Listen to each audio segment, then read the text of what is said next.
way to settle this argument is to play Russian roulette. Do you know how to play Russian roulette? No, I don't.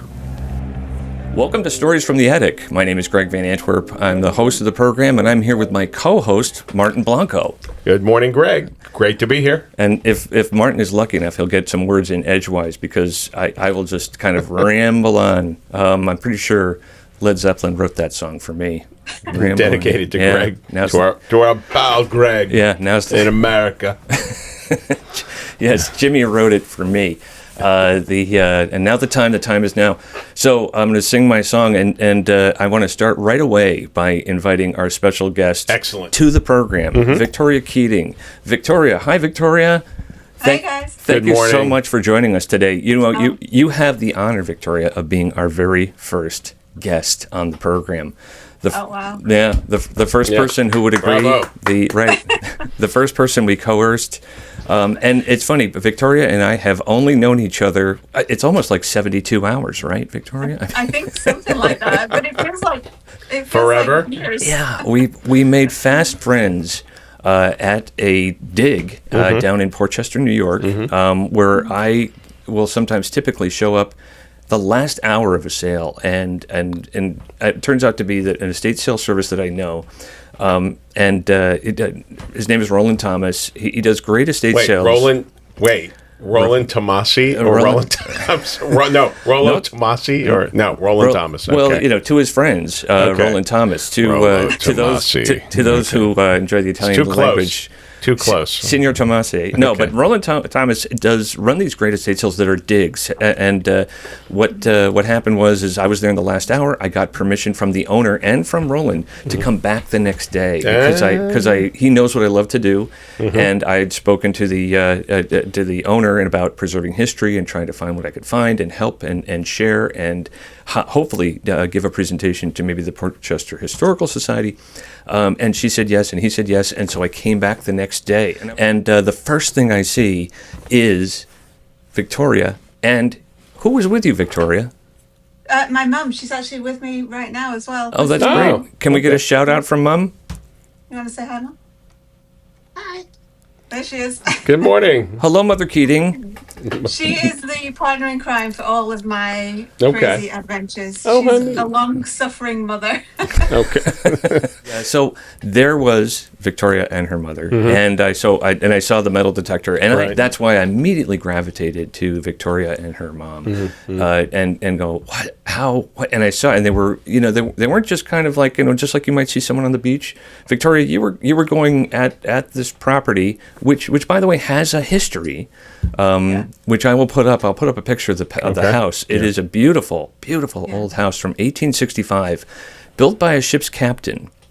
Just imagine who was walking through the halls of this house 160 plus years ago. So, Victoria, tell me, how did you get connected to the house, and what were you doing when it came out to you? So, it's...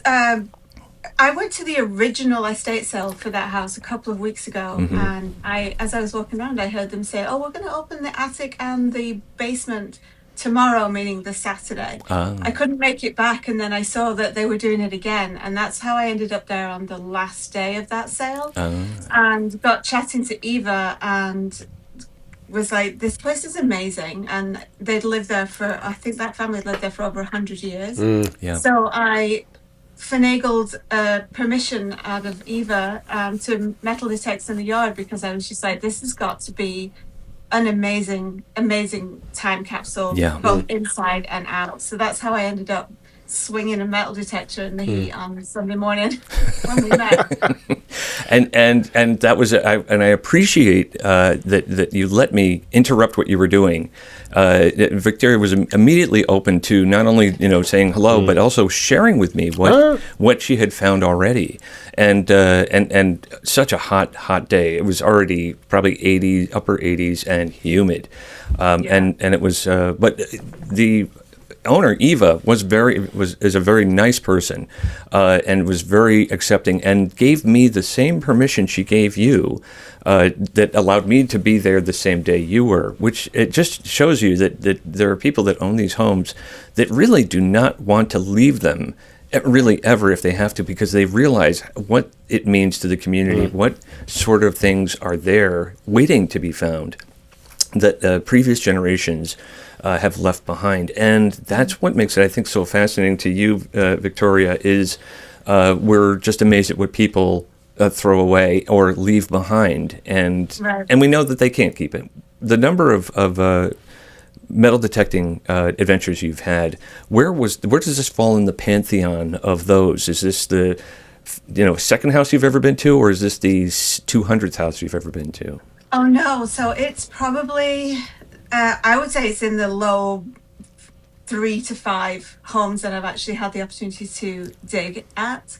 I tend to kind of just do local woods and parklands. I'm not really a beach digger. It's too much, too much pull caps and bottle tops for me. Garbage. Which is like I'm- noise, isn't it? It's like Yeah, right. it's just- It's yeah. noise, background noise. Right. Okay. Yeah. The weird thing is, I'm really, really good at finding pull tabs and bottle caps. It's Well, you know what? the irony of me It's- not wanting to do it is odd. It's sad, Victoria, but those need to be collected too. It's just where we They put do. them, and that can't make too many necklaces these days out of them. That's what my sister used to do in the '70s, and bottle caps no longer have the wonderful variety of tops. Although I do tend to find some in attics and basements, which are absolutely fascinating. This is not the kind of thing where you can walk on someone's property and just say, "Hey, can I do this?" It takes Right. some tact and finesse and really Courage.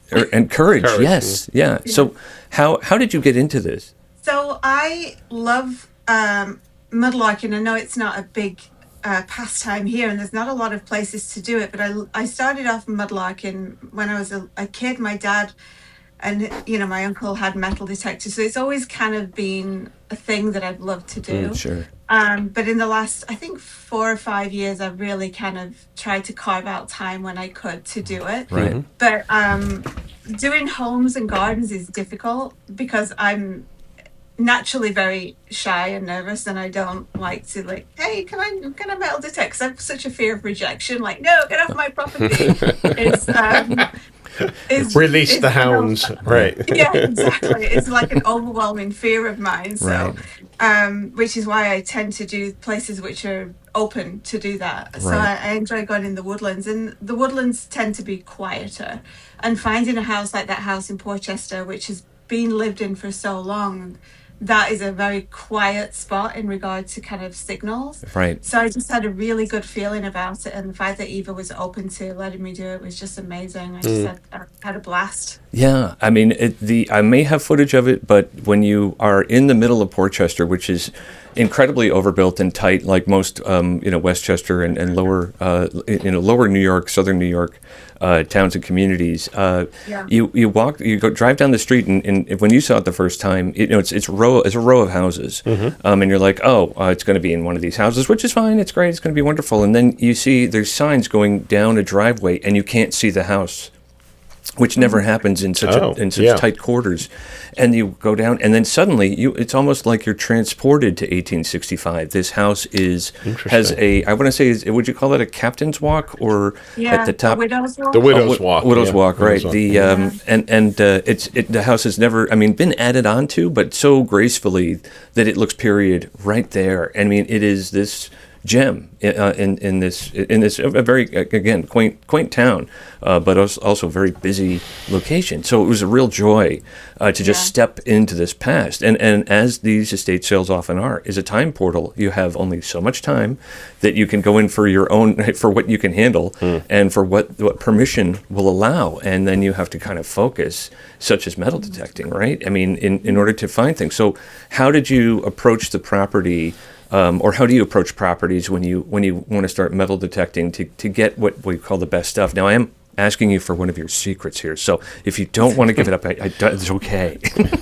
No, that's fine. So I tend to try and figure out, my initial thing to figure out is where is the most foot traffic going to have been for a property. Right. So for the Portchester house, it was unusual because where we thought was the most foot traffic was actually at the front, which went onto the street, kind of down the slope. Right. Was surprisingly quiet. But when I looked at the property itself, the front entrance didn't look as inviting to walk into Isn't as that the rear of the house. isn't that funny? Yeah. Yeah. So we Yeah. went round to the rear of the house, and that's when the signals started to get really interesting. I started to find more stuff. Yeah. So that is a complete reversal to what would normally happen. And I think, yeah, in this case, what I learned of the property was that the property had gone down much further and actually had been cut off over time. So it would have, in development, the little town turning into a big town in a small space, and you lose what might have been probably previous to about 75 years earlier is gone from the property. Because my tip for metal detecting, or even just for picking through the dirt to find things, is to go to the lowest point. If it's a property is not level, you go to the lowest point. The lowest point is typically where the garbage pit is. And of course, if it's on a river, you go to the river. But that's what happens is you collect garbage up in maybe before rural garbage service even started, and you'd roll it down where? You wouldn't go up, you'd go down. So you go down, and that's where the garbage pit is, sometimes in the corner or sometimes over a stone wall. And that's what that was, right. Victoria has exactly the right instinct to begin down low. And because the good stuff rolls down, but coins don't roll up; they roll down. Right, exactly. They don't. That's funny. Well, so for this particular house, did you feel your efforts were successful, or maybe a better word would be satisfying? 100%. I thoroughly enjoyed. I didn't actually want to leave, but it was just so hot. It's so hot, yeah. It was so hot and sweaty, and I was covered in dust. It was a disaster, but it was fascinating. And the thing that I loved about it was everything that I was finding was around the same time period. So it was around the 1900s to 1920s. So it was a very much a time capsule of that period of that house as well. Right. Which I also thought was interesting, because I would have expected to find some newer stuff, some newer coins, and I think the oldest coin actually was a 1945 penny. It was actually cut in half. Oh, really? Half a penny. They exist. Yeah, it was half funny, a penny. right? I looked for the other half, but it was not there. But everything else I found was very period to the house. I don't know if I found inadvertently, and I couldn't dig further into it because it was right on the border of a flower bed. So I'm like, I don't want to dig up the flowers. Right. But my thought was, am I just edging into the garbage pit of the house, or where they would dump their trash? Right. But I did do some research for something else that I'm working on, the history of Portchester, and pre-1800s, it was actually called Sawpit. You may know this already. Sawpit? No. It was called Sawpit, and it was reclaimed marshlands, which people ignored Portchester for hundreds of years. It was reclaimed marshland. Wow. And because of the river and the proximity to the sound, that's where they used to process all the lumber and the timber in that area. So that could be another reason why the front of the house, which is going to the river, was also pretty quiet for finds. Yeah. Wow. That's that again, right? The idea of trying to find these treasures amongst the undergrowth is all about knowing what the land was before it was. Just like New York City is, again, also built out. And so they no subway line in New York can be straight, because every time they dug a subway line, they'd come across some piece of history and they'd have to go around it or deal with it. So if you're tossed left and right in a subway, that is sometimes the reason. And it's the same thing. We bury the past and we ignore it. And we think that it's like because we need to move forward, and detectorists like Victoria and history hunters like myself we absolutely want to go back to where that was and recapture it, because it has so much aesthetic value, but also just value to who we are and why we're here. And people walk on top of it every day and ignore it, and we feel like trod upon it and just unceremoniously. I'm going to guess, Victoria, that you got into metal detecting. One way you may have gotten into it was you found one thing and you were hooked. and it's kind of like, you probably remember your favorite find. What was the thing that is kind of holds out in your mind as sort of like one of your favorite finds, or how you found it, or where you found it? Okay, so it's very strange. So my favorite finds, my favorite things to find are actually shotgun shell metal ends. Sure, of shotgun the brass shell. ends, yeah. Okay. Because those to me like tell me where someone was walking, what they were doing. But you can also date them by the manufacturer and by everything. Yeah. So it really takes you to a very specific time of like where that person was walking and what they were doing at that time. Right. So that's kind of probably a weird thing to like love to find, is an old shotgun shell. But also, obviously coins. Everybody wants to find a coin. Right. So my favorite was I found a 1942 Walking Liberty, which is one of the most beautiful coins ever minted in this country. Absolutely. It's stunner. I wish I had it to show you, but I can't find it, which is really I have one. We need to get your metal detector and go around your house. That's what I was thinking. I'd like swing around the house. But that was obviously when I saw that pop up out the soil. It just popped out, and it was as shiny and pretty as the day it probably fell in the soil. Wow. Yeah, well, like silver, gold, like silver, they have a certain color against the ground that no matter how old they are, when they come up, brass too, when they come across your line of sight, it's like nothing else. And it becomes this beacon of the past, and you get to pick it up. And so the shotgun shells, it really is about how important and how amazing the artisans were that were able to engrave these things, because that makes them time capsules. You can date them to a certain place, a time, and or a manufacturer, and that's what I used to go to a bottle pit not far from here with my daughter when she was probably 6 or 7, and it would be like, just look for something with writing on it. Anything, a broken bottle piece with writings, and we can figure out the rest of the word and where it came from and what it was. And then I would have to tell her mother that, I think she cut herself shaving, which is why there's a little bit of blood on her fingers. But anyway, but it's been a labor of love, and it's always that one thing that you find that makes you go, I've been here all day, and I haven't found anything yet. And it's like, for some reason, also like at the casino, I didn't make anything today. I'll just put this last coin in this, and then suddenly it pays off, and you're like, okay, I guess I'm coming back here. Or, I guess this is worth it, and I'm going to do it. Now, I suggest people gamble. That was a bad direction for me to go in. But metal detecting is a better way to find coins. Okay. And ones that will actually... It's also a gamble. It is a gamble. Yes, exactly. It is. It really is.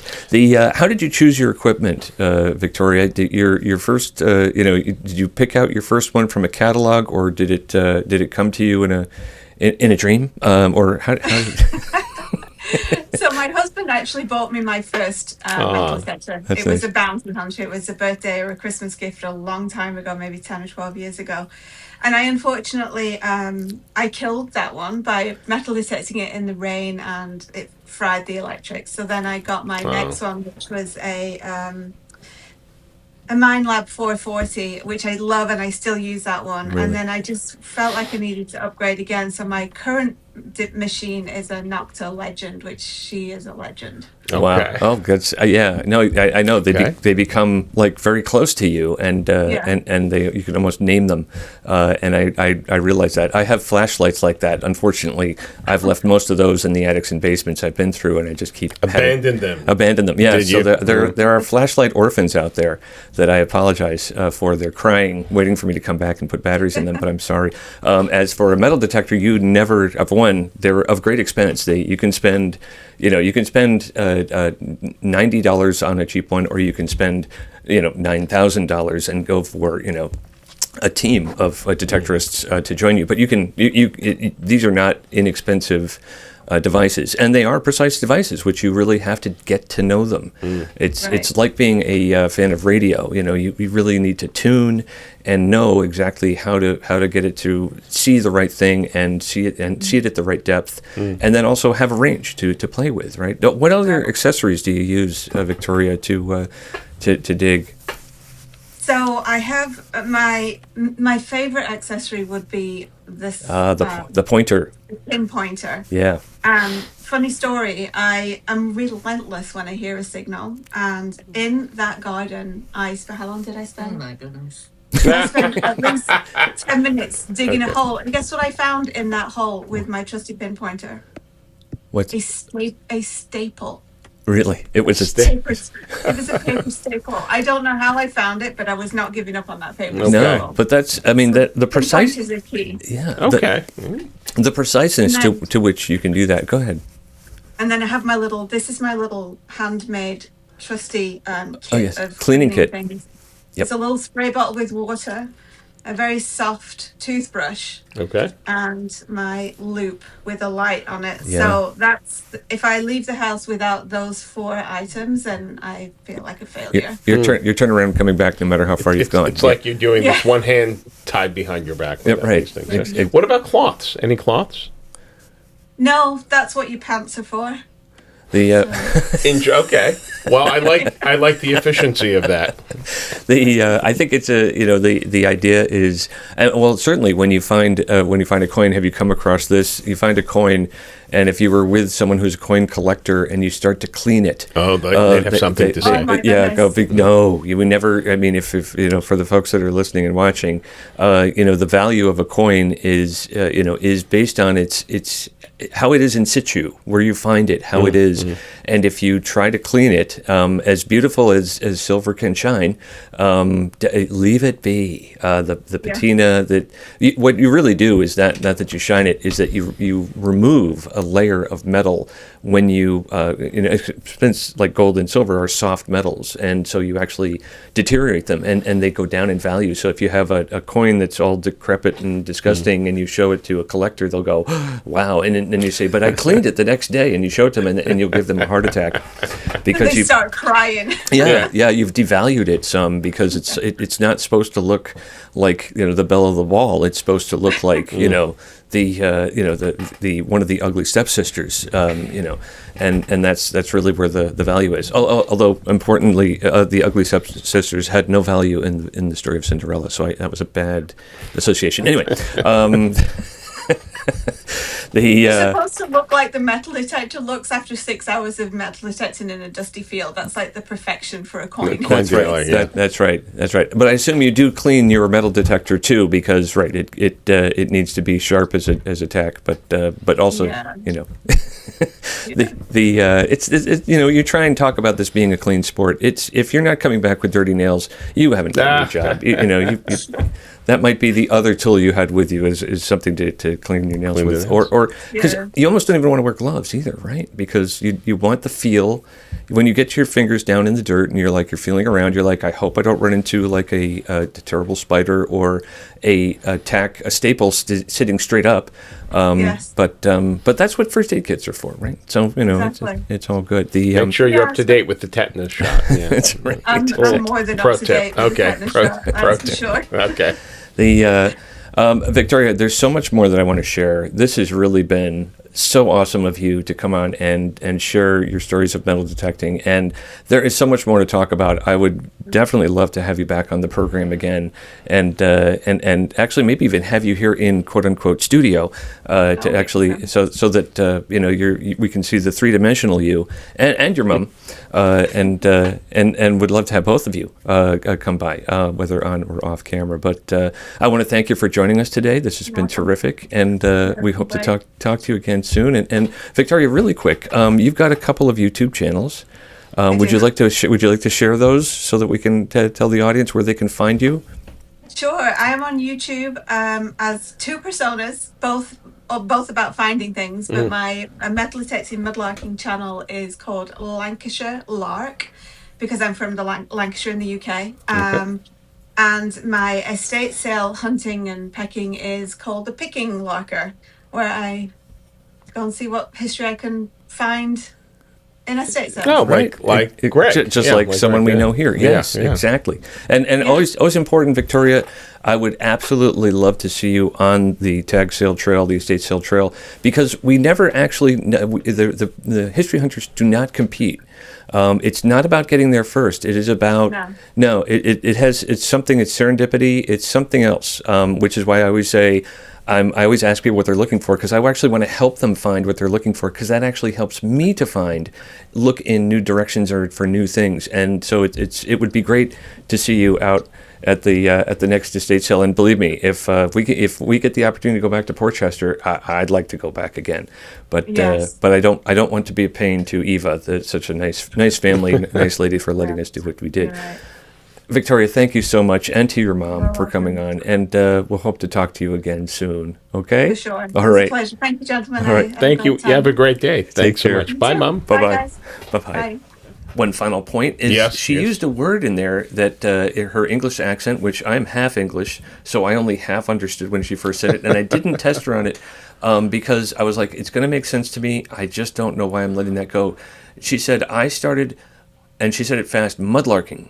Yes. And I was like, I didn't understand what she said, and then when she said it later, when she said it again, because you got to tell me 3 times for me to understand anything, I was like, oh, mudlarking, and the reason why it's called mudlarking is because in Great Britain you have these wonderful rivers, the Thames, and they are connected to the ocean, so they have their own tides. So think of hundreds and hundreds and hundreds and hundreds of years of people tossing stuff into the Thames.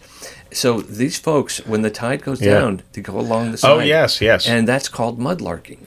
I've heard the phrase before on some, I don't know if it was an NPR show or a lecture by, I don't know what historian, but it was about some discoveries made when the tide was low in the Thames at an island. And I wish I remembered now the full context of it because it involved someone who was famous for something. I don't, and I just can't remember now, but you can find these folks on Instagram if you type in mudlarking as a search, and you see them with picking out these little bits of gold or little tiny trinkets of the past, and you immediately understand what mudlarking is. But truthfully, when I'm in an attic or a basement, there's often so much dirt that I too am mudlarking. even de facto with mudlarker, even though there's no, the Thames isn't there, there's no river. Yeah, I'm an attic larker, I guess, or a basement larker, but more like a lurker. But anyway, Martin, this has been a terrific show. Oh yeah, the technology. Victoria was great. Victoria was a wonderful guest, and we'll put up her information. And make sure that invite people to go there, and we'll see we'll hopefully see her again out on the trail, and then maybe have her back again another time. But in the field and in studio again. Sure, exactly. Okay. Thank you so much for a great show. It was Martin. great to be here, and we'll see you next time on Stories from the Attic. Bye. Next time. Bye.